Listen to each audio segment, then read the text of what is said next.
नमस्ते, मी Snehal Gharpankar. ESPN मराठीमध्ये आपलं पुन्हा एकदा स्वागत. तर पाहुयात आजची विशेष बातमी. फ्रान्समधील एव्हियन येथे आयोजित G7 शिखर परिषदेदरम्यान पंतप्रधान नरेंद्र मोदी यांनी G7 देशाच्या नेत्यांशी विविध जागतिक विषयांवर विचारांची देवाणघेवाण केली. तर पाहुयात आजची सविस्तर बातमी. परिषदेच्या औपचारिक कामकाजास सुरुवात होण्यापूर्वी झालेल्या या चर्चेमध्ये जागतिक अर्थव्यवस्था, सुरक्षा, तंत्रज्ञान, हवामान बदल आणि आंतरराष्ट्रीय सहकार्य यांसारख्या महत्त्वाच्या मुद्द्यांवर चर्चा झाली. पंतप्रधान मोदी यांनी सोशल मीडियावर पोस्ट करताना G7 नेत्यांसोबत विविध विषयांवर विचारांची देवाणघेवाण करणे नेहमीच अंतर्दृष्टीपूर्ण ठरते असे म्हटले. भारत G7 समूहाचा सदस्य नसला तरी विशेष निमंत्रित देश म्हणून भारताची उपस्थिती जागतिक स्तरावर अधिक महत्त्वाची मानली जात आहे. या परिषदेत भारताने जागतिक दक्षिणेच्या हितसंबंधांना प्राधान्य देत विकास, ऊर्जा, सुरक्षा, डिजिटल परिवर्तन आणि शाश्वत विकासाच्या मुद्द्यांवर आपली भूमिका मांडली. या भेटीद्वारे भारत आणि G7 राष्ट्रांमधील सहकार्य अधिक दृढ होण्यास मदत होणार असून जागतिक आव्हानांवर सामूहिक उपाय शोधण्याच्या दिशेने सकारात्मक पाऊल उचलले जात आहे. द्रौपदी मुर्मू यांनी देहरादून येथील इंडियन मिलिटरी अकॅडमी मध्ये आयोजित 158व्या रेग्युलर कोर्स आणि 141व्या टेक्निकल ग्रॅज्युएट कोर्सच्या पासिंग आउट परेडला प्रमुख पाहुण्या व रिव्हिंग ऑफिसर म्हणून उपस्थित लावली. तर पाहुयात आजची सविस्तर बातमी. या भव्य समारंभात पुष्कर सिंग धमी, जैन गुरमीत सिंग, जैन नागेंद्र सिंग तसेच लष्कर व नागरी प्रशासनातील वरिष्ठ अधिकारी उपस्थित होते. यावेळी राष्ट्रपती मुर्मू यांनी नव्याने सैन्यात दाखल होणाऱ्या कॅन्डिडेट्सचे अभिनंदन करताना देशसेवा, शिस्त, समर्पण आणि नेतृत्व या मूल्यांचे महत्त्व अधोरेखित केले. भारतीय सैन्य दलाच्या गौरवशाली परंपरेचा वारसा पुढे नेण्याची जबाबदारी नव्या अधिकाऱ्यांवर असल्याचे त्यांनी सांगितले. देहरादून येथील IMA मध्ये पार पडलेला हा समारंभ उत्साह, शिस्त आणि देशभक्तीच्या वातावरणात संपन्न झाला. पासिंग आउट परेड नंतर कॅन्डिडेट्स अधिकृतपणे भारतीय सैन्य दलात अधिकारी म्हणून सामील झाले. तमिळनाडूचे मुख्यमंत्री S. जोसेफ विजय यांनी सोमवारी कीर्तीचक्र पुरस्कार विजेते लॅन्स नाईक ए. मीनाची सुंदरम यांचा त्यांच्या अतुलनीय शौर्य आणि राष्ट्रसेवेबद्दल 48 लाखांचे पारितोषिक देऊन गौरव केला. तर पाहुयात आजची सविस्तर बातमी. यावेळी मुख्यमंत्री विजय यांनी अमर सेवा संगमचे संस्थापक अध्यक्ष S. रामकृष्णन, सचिव S. शंकररामन, कार्यकारी समिती सदस्य अनबू रमेश तसेच इतर पदाधिकाऱ्यांची भेट घेतली. या भेटीदरम्यान राज्यातील सामाजिक कल्याण, दिव्यांग सक्षमीकरण आणि सर्वसमावेशक विकासासाठी सरकारची वचनबद्धता पुन्हा अधोरेखित करण्यात आली.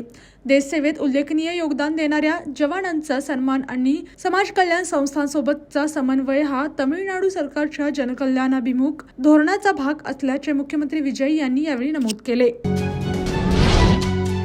राज्याच्या विविध भागातून मंत्रालयात आलेल्या नागरिक, लोकप्रतिनिधी आणि पदाधिकाऱ्यांची भेट घेऊन त्यांच्या समस्या, सूचना आणि विकासासंदर्भातील विविध मागण्यांवर सविस्तर चर्चा करण्यात आली. तर पाहुयात आजची सविस्तर बातमी. या भेटीदरम्यान जनहिताशी संबंधित विषयांचा आढावा घेण्यात आला. तसेच संबंधित विभागांना प्रलंबित प्रश्नांवर आवश्यक ती कार्यवाही करण्याच्या सूचना देण्यात आल्या. नागरिकांना वेळेवर न्याय, सुविधा आणि विकास कामांचा लाभ मिळावा यासाठी शासन कटिबद्ध असल्याचे यावेळी स्पष्ट करण्यात आले. राज्य सरकार लोकांच्या अपेक्षा आणि गरजा समजून घेऊन त्यांचे प्रश्न सोडवण्यासाठी सातत्याने प्रयत्नशील असून प्रशासन अधिक लोकाभिमुख करण्यावर भर देत असल्याचेही सांगण्यात आले. मुंबई महानगरात येत्या काही दिवसात किमान 1 लाख झाडांची लागवड करण्याचे उद्दिष्ट निश्चित करण्यात आले असून त्यासाठी शहरातील पडीक मोकळ्या जागा, रस्त्याच्या दुतर्फा रस्ते, दुभाजक वाहतूक पेटे आणि उड्डाणपुलाखालील जागांचा वापर करण्याचे नियोजन करण्यात येणार आहे, अशी माहिती रितू तावडे यांनी दिली. तर पाहुयात आजची सविस्तर बातमी. महानगरपालिका मुख्यालयातील स्थायी समिती सभागृहात महापौरांच्या अध्यक्षतेखाली झालेल्या बैठकीत या विशेष वृक्ष लागवड अभियानाचा आढावा घेण्यात आला. यावेळी उपमहापौर संजय घाडी, अतिरिक्त महानगरपालिका आयुक्त डॉ. अविनाश ढाकणे तसेच विविध विभागांचे वरिष्ठ अधिकारी उपस्थित होते. महापौर रितू तावडे यांनी सांगितले की जागतिक पर्यावरण दिनानिमित्त सुरू करण्यात आलेल्या वृक्ष लागवड अभियानाला अधिक गती देण्यात येणार आहे. मुंबईचे सौंदर्य वाढवण्यासोबतच धूळ आणि प्रदूषण नियंत्रणासाठी उपयुक्त ठरेल असे हरित क्षेत्र विकसित करण्यावर भर दिला जाणार आहे. यासाठी सर्व परिमंडळीय उपायुक्त, रस्ते विभाग, पूल विभाग आणि उद्यान विभाग यांनी सविस्तर आराखडे सादर करण्याचे निर्देश देण्यात आले आहेत. बैठकीत विलेपार्ले येथील उड्डाणपुलाखाली राबवण्यात आलेल्या शहरी शेतीच्या संकल्पनेचा उल्लेख करत अशा अभिनव उपक्रमांचा विचार करण्याचे आवाहन करण्यात आले. तसेच उड्डाणपुलांवर व्हर्टिकल गार्डन, बांबू लागवड आणि इतर पर्यावरणपूरक उपाययोजनांवरही चर्चा झाली. उपमहापौर संजय घाडी यांनी लागवड केलेली झाडे जिवंत राहतील यासाठी विशेष काळजी घेण्याची गरज व्यक्त केली. तसेच फळझाडे आणि औषधी वनस्पतींचाही या अभियानात समावेश करण्याची सूचना केली. दरम्यान अतिरिक्त आयुक्त डॉक्टर अविनाश ढाकणे यांनी मुंबईतील नवीन रस्ते, पूल आणि विविध विकास प्रकल्पांमुळे उपलब्ध होणाऱ्या जागांचा वृक्ष लागवडीसाठी प्राधान्याने वापर करण्याचे निर्देश दिले. मुंबईभर 1,00,000 झाडे लावण्याइतकी जागा उपलब्ध होऊ शकते असे त्यांनी नमूद करत संबंधित अधिकाऱ्यांना पुढील बैठकीत सविस्तर माहिती सादर करण्यास सांगितली. या अभियानामुळे मुंबईची हरित संपदा वाढवण्यासोबतच पर्यावरण संरक्षण आणि प्रदूषण नियंत्रणाला मोठी चालना मिळणार असल्याचा विश्वास प्रशासनाने व्यक्त केला आहे. कुपवाड येथील देशभक्त आर.पी. पाटील विद्यालयातील सुमारे 800 विद्यार्थ्यांना आयुष सेवाभावी संस्थेच्या वतीने 4,000 वह्यांचे वाटप करण्यात आले. विद्यार्थ्यांच्या शैक्षणिक गरजा लक्षात घेऊन या उपक्रमाचे परिसरात स्वागत होत आहे. तर पाहुयात आजची सविस्तर बातमी. या कार्यक्रमात संजय फाउंडेशनच्या अध्यक्षा सौ पूजावहिनी विशालदादा पाटील, युवा नेते व नगरसेवक हर्षवर्धन प्रतीकदादा पाटील, महाबळ फाउंडेशनचे केदार वजे, यशवंत शिक्षण संस्थेच्या चेअरमन सरोज रायनाडे, आयुष सेवाभावी संस्थेचे अध्यक्ष अमोल पाटील तसेच संस्थेचे पदाधिकारी व मान्यवर उपस्थित होते. यावेळी विद्यार्थ्यांना शैक्षणिक साहित्याचे महत्त्व सांगत शिक्षणासाठी आवश्यक सुविधा उपलब्ध करून देण्याच्या सामाजिक बांधिलकीचा पुनरुच्चार करण्यात आला. विद्यार्थ्यांच्या सर्वांगीण विकासासाठी अशा उपक्रमांची गरज असून भविष्यातही विविध शैक्षणिक व सामाजिक उपक्रम राबवण्यात येणार असल्याचे आयोजकांनी सांगितले आहे. नशामुक्तीतून सदृढ समाज घडवण्याच्या उद्देशाने जिल्हाधिकारी कार्यालय कोल्हापूर येथे नशामुक्त कोल्हापूर अभियानाचा अधिकृत शुभारंभ करण्यात आला. तर पाहुयात आजची सविस्तर बातमी. या अभियानाअंतर्गत जिल्ह्यात गांजा व अन्य अंमली पदार्थांविरोधात शून्य सहनशीलता धोरण राबवून कठोर कारवाईचे निर्देश देण्यात आले. शाळा, महाविद्यालय व ITI परिसराभोवती 100 मीटरचा परिसर पूर्णपणे व्यसनमुक्त करण्यासह अवैध विक्री केंद्रांवर कारवाई केली जाणार आहे. विद्यार्थ्यांमध्ये जनजागृतीसाठी 15 जून रोजी सर्व शाळांमध्ये सामूहिक नशामुक्ती शपथ संस्कार वर्ग तसेच रन फॉर नशामुक्त कोल्हापूर मॅरेथॉनचे आयोजन करण्यात येणार आहे. गांजा व अंमली पदार्थांबाबत गोपनीय माहिती देण्यासाठी पोलीस विभागाकडून 9822676100 हा संपर्क क्रमांक कार्यान्वित करण्यात आला आहे. या क्रमांकावर माहिती देणाऱ्याचे नाव गोपनीय ठेवण्यात येईल. पोलीस, शिक्षक, आरोग्य व स्थानिक प्रशासनाच्या संयुक्त सहभागातून हे अभियान युद्धपातळीवर राबवून कोल्हापूर पूर्णपणे नशामुक्त करण्याचा निर्धार यावेळी व्यक्त करण्यात आला. या बैठकीस आमदार माननीय अशोकराव माने, जिल्हाधिकारी डॉक्टर विजय राठोड, पोलीस अधीक्षक माननीय नीलोत्पल, मुख्य कार्यकारी अधिकारी डॉक्टर जास्मिन, इचलकरंजी महानगरपालिका महापौर माननीय उदय धातुंडे, निवासी उपजिल्हाधिकारी माननीय गजानन गुरव, जिल्हा नियोजन अधिकारी माननीय विक्रम देशमुख, कोल्हापूर महानगरपालिका उपायुक्त माननीय रविकांत अडसूळ यांच्यासह जिल्हा स्तरावरील सर्व यंत्रणांचे प्रमुख प्रत्यक्ष उपस्थित होते. तर इतर लोकप्रतिनिधी, तालुका स्तरावरील सर्व शासकीय यंत्रणांचे अधिकारी ऑनलाईन पद्धतीने सहभागी झाले होते.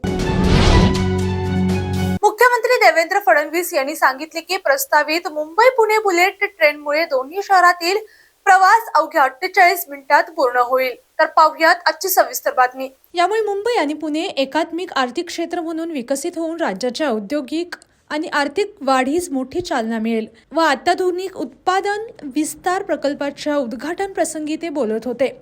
यावेळी केंद्रीय मंत्री अश्विनी वैष्णव यांच्यासह विविध मान्यवर उपस्थित होते. मुख्यमंत्री फडणवीस यांनी महाराष्ट्राला जागतिक पुरवठा साखळीचे महत्त्वाचे केंद्र बनवण्यासाठी जवाहरलाल नेहरू पोर्ट आणि वाधवन पोर्ट यांना समृद्ध महामार्गालगत स्वतंत्र मालवाहतूक रेल्वे कॉरिडॉरद्वारे जोडण्याचा महत्त्वाकांक्षी प्रस्ताव मांडण्याची माहिती दिली. हा कॉरिडॉर जालना, वर्धा येथील ड्राय पोर्ट आणि पुढे गडचिरोलीपर्यंत जोडला जाणार असून त्यामुळे लॉजिस्टिक खर्चात 7 ते 8% घट होण्याची अपेक्षा आहे. महाराष्ट्र आज देशातील सर्वात मोठे डेटा सेंटर हब म्हणून उदयास येत असून भारतातील सुमारे 60% डेटा सेंटर क्षमता राज्यात विकसित होत आहे. Electronics data centre, deep tech आणि सेमीकंडक्टर उद्योगांची संपूर्ण परिसंस्था राज्यात उभारण्यासाठी शासन कटिबद्ध असल्याचे मुख्यमंत्री म्हणाले. केंद्रीय मंत्री अश्विनी वैष्णव यांनी भारतातील इलेक्ट्रॉनिक्स उत्पादन उद्योग 13 लाख कोटी रुपयांपर्यंत पोहोचवण्याची सांगत देश इलेक्ट्रॉनिक्स निर्यातीमध्ये वेगाने प्रगती करत असल्याचे नमूद केले. त्यांनी सांगितले की मुंबई-पुणे बुलेट ट्रेनमुळे प्रवास 48 मिनिटात तर पुणे-हैदराबाद प्रवास सुमारे 2 तास 8 मिनिटात पूर्ण होऊ शकतो. दरम्यान जबीलच्या भारतातील उत्पादन क्षेत्रफळात गेल्या वर्षात मोठी वाढ झाली असून ते 5 लाख चौरस फुटापर्यंत 12 लाख चौरस फुटापर्यंत पोहोचले आहे.